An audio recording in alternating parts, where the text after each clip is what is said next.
الحمد لله الذي هدانا لهذا وما كنا لنهتدي لولا أن هدانا الله.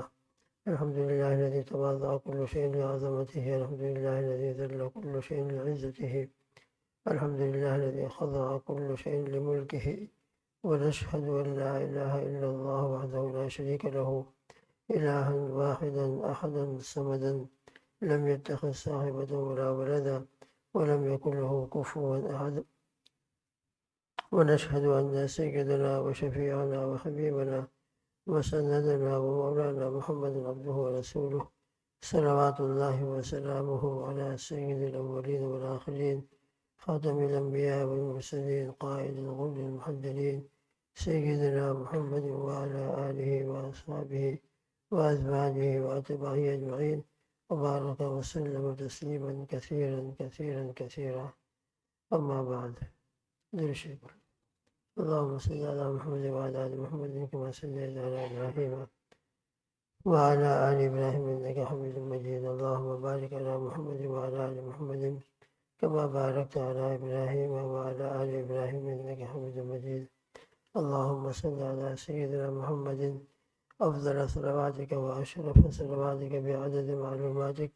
ومداد كلماتك، كلما ذكره الذاكرون وكلما غفل عن ذكره الغافلون. وصل على جميع الأنبياء والمرسلين وعلى ملائكة المقربين، وصل على المؤمنين والمؤمنات والمسلمين والمسلمات. بزرگوں دوستو، ہمارا جو مذاکرہ چل رہا ہے حسد کے بارے میں، جلسی دیکھائی، کسی کی نعمت دیکھ کر دل کے اندر جلن پیدا ہونا، اور پھر دل میں یہ تمنا پیدا ہونا کہ اس کی یہ نعمت ختم ہو جائے، زائل ہو جائے، تو یہ بہت خطرناک مرض و بیماری ہے۔ یہ بیماری ہر ایک اپنا اپنا محاسبہ کرے کہ میرے اندر یہ کیفیت پیدا ہوتی ہے یا نہیں ہوتی۔ کسی کی نعمت کو دیکھ کر مجھے خوشی ہوتی ہو، یہ تو بہت اچھی چیز ہے، یہ تو ایمان کی علامت ہے کہ ہمارا مومن بھائی ہے، کہیں کا بھی رہنے والا ہو لیکن ایمان والا ہے، اللہ نے اس کو یہ نعمت عطا فرمائی اور میرے دل میں اس سے خوشی ہو رہی ہے، یہ تو بہت اعلیٰ درجہ ہے اور ایمان کا بہت اچھا درجہ ہے۔ اور اس کے الٹا اگر کسی کی نعمت کو دیکھ کر، کسی کی نعمت کو سن کر دل کے اندر رنج پیدا ہو رہا ہو، دل کے اندر کیفیت یہ آ رہی ہو کہ اس کو یہ نعمت کیوں مل گئی،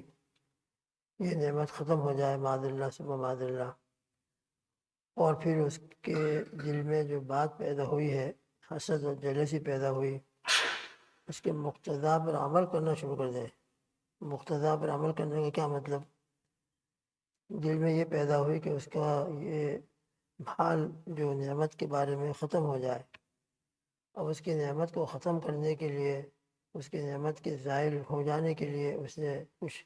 اسکیمیں شروع کر دی، اس کے بارے میں کچھ لوگوں کو غیبت کرنا شروع کر دی، اور اس کی طرف سے لوگوں کو بدظن کرنا شروع کیا۔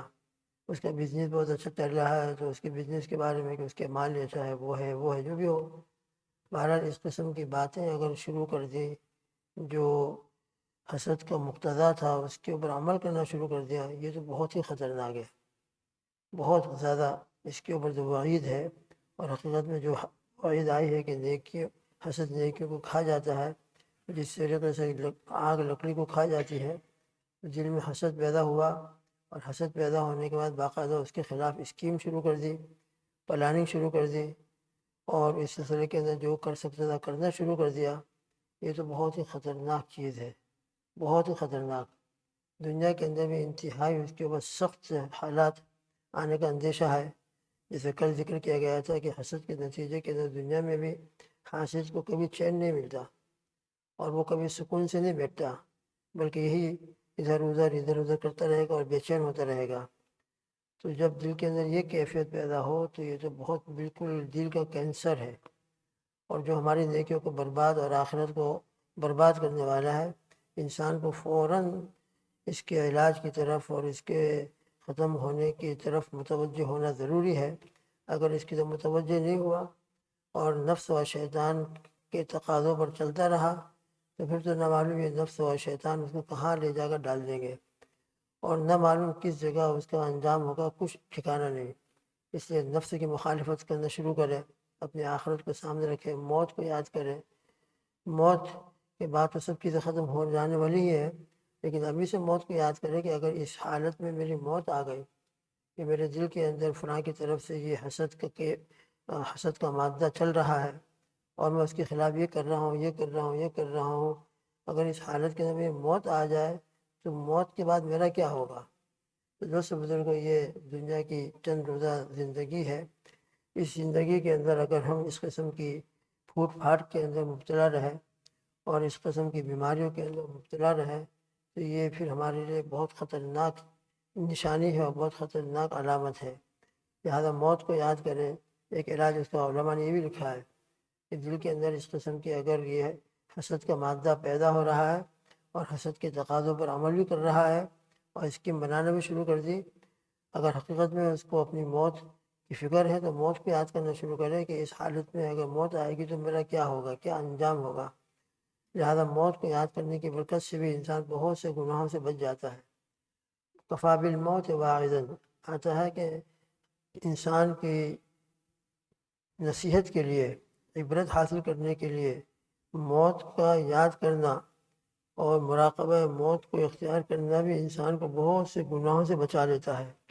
اور بہت سے گناہوں سے دور کر دیتا ہے۔ اس لیے کہ جب اس کو یہ اندازہ ہے کہ میں ان گناہوں کے ساتھ اگر موت آئے گی تو موت کے بعد قبر میں پہنچنا ہے، علیم بذات الصدور، اللہ کے سامنے حاضر ہونا ہے، میرے نامہ اعمال کے اندر یہ تمام میرے گناہ ریکارڈ موجود ہے، خود میرے جسم کے اندر یہ ریکارڈ ہو رہا ہے، اور قیامت کے دن یہ سب میرے ہاتھ اور میرے پیر اور یہ میری آنکھیں اس تمام کی گواہی دیں گی کہ اس سے یہ حرکت کی تھی، وہ حرکت کی تھی، وہ حرکت کی تھی، تو اس وقت میرا کیا حال ہوگا، اس وقت میرے لیے کیا انجام ہوگا۔ لہذا موت اور موت کے ماں بعد کے حالات کو انسان یاد کرے اور اس کا دل کے اندر استحضار کرے، تو انشاءاللہ موت کو یاد کرنے کی برکت سے بھی یہ حسد ہے، تکبر ہے اور اس قسم کے گناہ ہیں وہ انشاءاللہ زندگی سے نکلیں گے۔ اس لیے دوستو بزرگوں، موت تو ہر ایک کو آنے والی ہے اور موت کو یاد کرنے کی برکت سے انسان کو بہت کچھ عبرت حاصل ہوتی ہے اور توبہ و استغفار کی توفیق ملتی ہے۔ موت کو یاد کرنے کی برکت سے قبر یاد آتی ہے، عالم حشر یاد آتا ہے اور اللہ کے سامنے کھڑا ہونے کا استحضار ہوتا ہے۔ لہذا ہمیشہ موت کو یاد کرنے کی برکت سے انسان ان گناہوں سے بچتا بھی ہے اور انشاءاللہ دھیرے دھیرے یہ گناہ اس کی زندگی سے نکلتے بھی چلے جاتے ہیں۔ لہذا ایک علاج اس کا یہ بھی ہے، جس علماء نے لکھا ہے، مولانا سلیم صاحب دھولا صاحب دامت برکاتہ بھی ایک مرتبہ بیان میں فرمایا تھا کہ انسان اپنی موت کو ہمیشہ پیش نظر رکھے اور حسد کے اوپر آخرت کا کیا نقصان ہے، دنیا کا کیا نقصان ہے، اس کو سوچے کہ میرے حسد سے میرا ہی نقصان ہو رہا ہے، حسد کے نتیجے میں میری نیکیاں برباد ہو رہی ہیں، میرے دل کا سکون ختم ہو رہا ہے، مجھ کو کیا مل رہا ہے؟ کچھ بھی نہیں مل رہا ہے سوائے پریشانی کے اور سوائے اس کے کہ دل میں اور رنج پیدا ہو رہا ہے، افسوس پیدا ہو رہا ہے۔ لہٰذا حسد سے فائدہ کیا ہے؟ تو اپنی موت کو یاد کرے، موت کے ماں بعد کے حالات کو یاد کرے، حسد کے جو نقصانات ہیں دنیا کے اعتبار سے بھی آخرت کے اعتبار سے بھی ان کو پیش نظر رکھے اور ان تمام باتوں کا مراقبہ کرتے رہے تو اور نفس کو دباتا رہے، پھر جو اسکیم شروع کی ہے اس کو ختم کرے فوراً اور ان سے توبہ کرے سچے دل سے اور اللہ سے معافی مانگے کہ اللہ مجھ سے بہت بڑی غلطی ہو گئی،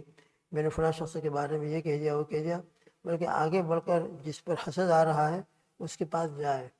اور اس کے پاس جا کر اس کے ساتھ تواضع سے پیش آئے، اس کی غیبت ہو گئی ہے تو معافی مانگ لے کہ بھائی آپ کی غیبوبت میں مجھ سے یہ آپ کے بارے میں نے کہہ دیا تھا، میں اس پر نادم ہوا، مجھے معاف کر دیں، تو انشاءاللہ اس نفس کی مخالفت کرنے کے نتیجے میں پھر نفس بھی دبے گا اور شیطان کے تقاضے بھی ختم ہوں گے۔ تو یہ علاج ہے، علاج اور بھی دوسرے بھی ہیں انشاءاللہ،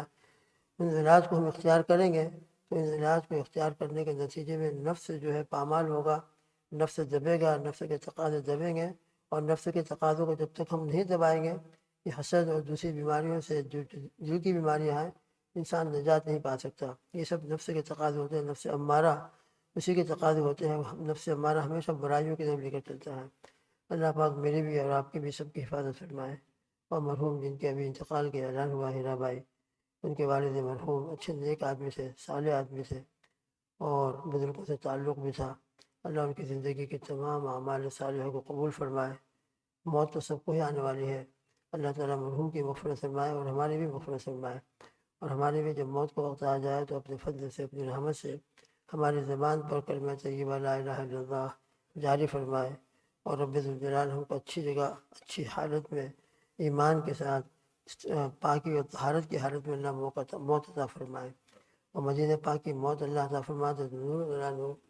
اللہ اس کی تمنا ہر ایک مومن رکھتا ہے، ہم بھی تمنا رکھتے ہیں، اللہ پاک ہر ایک کی تمنا کو پوری فرمائے۔ بہرحال مرحوم کے بارے میں جتنا ہو سکے اصال ثواب بھی کریں، تمام مرحومین کے بارے میں اصال ثواب کا ہمیشہ اہتمام کریں۔ ہمارے والدین، ان کا انتقال ہو گیا، دونوں کا یا دونوں میں سے ایک کا، تو اپنے والدین کو بھی ہمیشہ یاد رکھا کریں۔ زندہ ہو تو ان کی عافیت کے لیے دعا کریں، صحت تندرستی کے لیے دعا کریں، اور انتقال ہو گیا ہو تو ان کی مغفرت کے لیے، ان کا حق ہوتا ہے ہم پر۔ اللہ تعالیٰ مرحوم کی اور تمام مرحومین مرحومات کی مغفرت فرمائے۔ ہمارے والدین جو بیٹھے ہوئے ہیں، ان کے